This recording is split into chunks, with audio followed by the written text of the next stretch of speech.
என் அன்புக்குரியவர்களே, ஆண்டவரும் இரட்சகருமாகிய இயேசு கிறிஸ்துவின் நாமத்தில் உங்களை அன்போடு கூட வாழ்த்துகின்றேன். உங்கள் வீடு எப்படி இருக்க வேண்டும் என்று இந்த வாரமெல்லாம் தேவன் உங்களோடு கூட பேசியிருக்கிறார். நீங்களும் பல ஆசீர்வாதங்களை பெற்றிருக்கிறீர்கள்.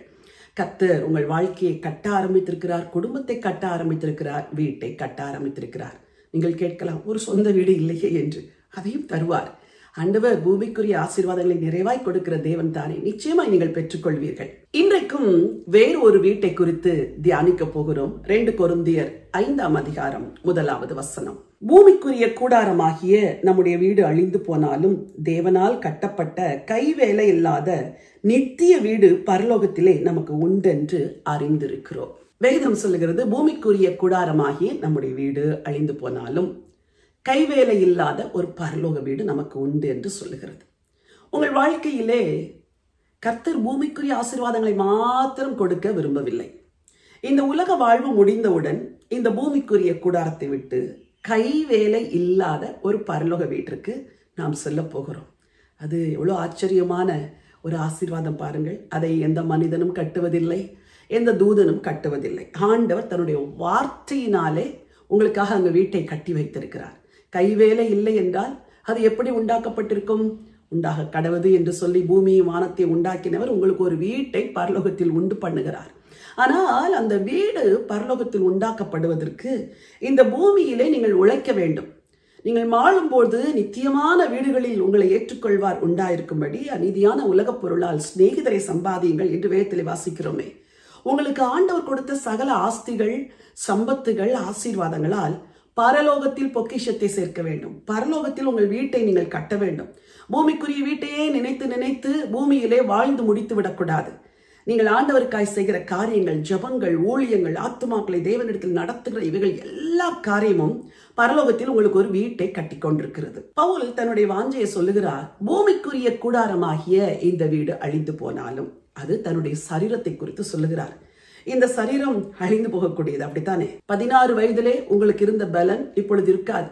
சிலர் 70 வயது, 80 வயது முதுமையுள்ள தகப்பன் தாயா இருக்கிறீர்கள். மனதிலே சில சோர்வுகள். இன்னும் கொஞ்ச காலத்தில் இந்த உலகத்தை விட்டு போய்விடுவோம், நாம் பார்க்கிற இந்த உலகத்தை பார்க்க முடியாது என்றெல்லாம் நினைத்து கொண்டிருக்கிறீர்கள். கவலைப்படாதிருங்கள்.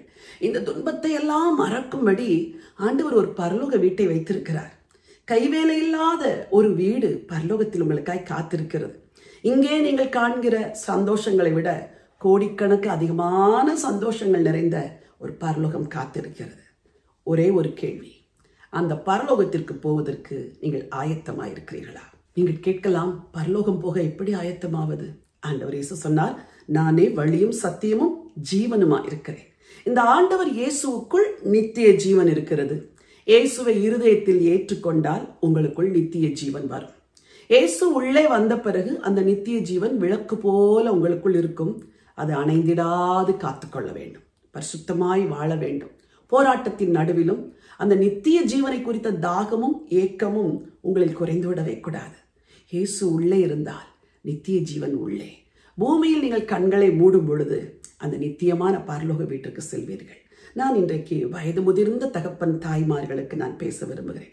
என் அன்பு தகப்பனே, என் அன்பு தாயே, நீங்கள் ஒருவேளை சுகத்தோடு இருக்கலாம், பலவீனத்தோடு இருக்கலாம், மகிழ்ச்சியா இருக்கலாம், மன உளைச்சலோடு இருக்கலாம். பிள்ளைகளுக்காக உழைத்தேன், வாழ்ந்தேன், இப்பொழுது பிள்ளைகள் என்னை கைவிட்டு விட்டார்கள் என்று ஒரு ஓல்டேஜ் ஹோமில் கூட நீங்கள் இருந்து கொண்டு இந்த செய்தியை கேட்கலாம். உங்களுக்கு நான் சொல்லுகிறேன், இன்னும் கொஞ்ச காலம், இத்தனை ஆண்டுகள் வாழ்ந்து விட்டீர்கள், இன்னும் கொஞ்ச காலம் இந்த பூமியிலே மன நிறைவோடு வாழ்ந்து விடுங்கள்.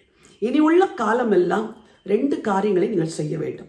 ஒன்று, நீங்கள் பரலோகத்திற்கு ஆயத்தமாக வேண்டும்.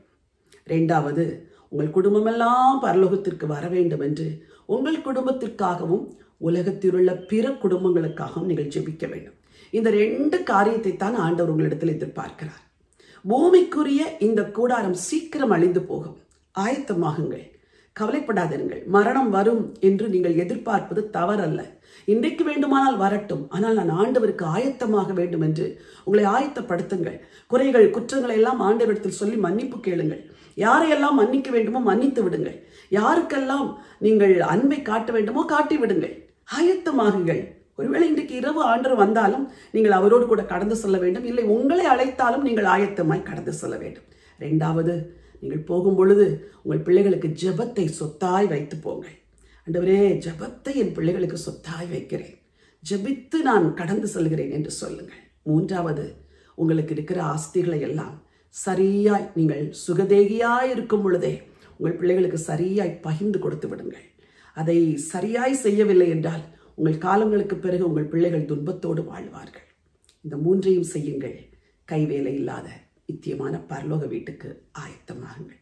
முதியோர்களுக்கு மட்டுமல்ல, வாலிபர்களுக்கும் இளைஞர்களுக்கும் பேசுகிறேன். வாழுகிற காலங்களிலே அந்த நித்திய வீட்டிற்கு ஆயத்தமாகுங்கள். உங்களுக்காக ஜெபிக்க விரும்புகிறேன். பரலோகத்தின் தேவனே, நல்ல பிதாவே, கைவேலை இல்லாத நித்தியமான ஒரு பரலோக வீடு எங்களுக்கு இருக்கிறது என்று சொன்னீர்.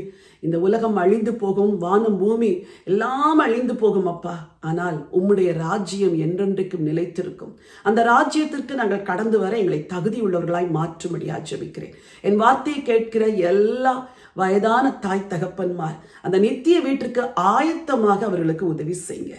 கிருபை தாங்கட்டும். ராஜா இயேசுவின் நாமத்தில் பிதாவே, ஆமென். பிரியமானவர்களே, உங்கள் வீடு ஆசீர்வாதமாயிருக்கும். பரலோக வீட்டுக்கு ஆயத்தமாயிருங்கள். இந்த நினைவோடு இந்த நாளை துவங்குங்கள். இந்த நாள் ஒரு வெற்றியின் நாள். God bless you.